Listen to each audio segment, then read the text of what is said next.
What is the difference between the ordinary thief and a political thief? Number one, the ordinary thief steals your money, your bag, your watch, and your jewelry, isn't it? But the political thief steals your future, your career, your education, your health, and your business.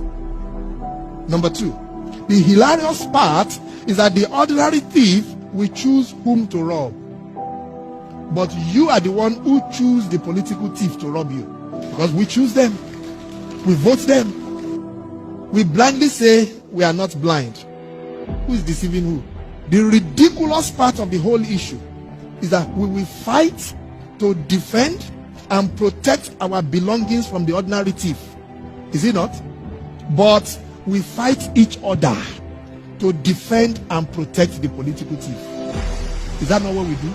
Thugs will be fighting themselves to protect those that are stealing our career, stealing our joy, stealing our health, stealing our success.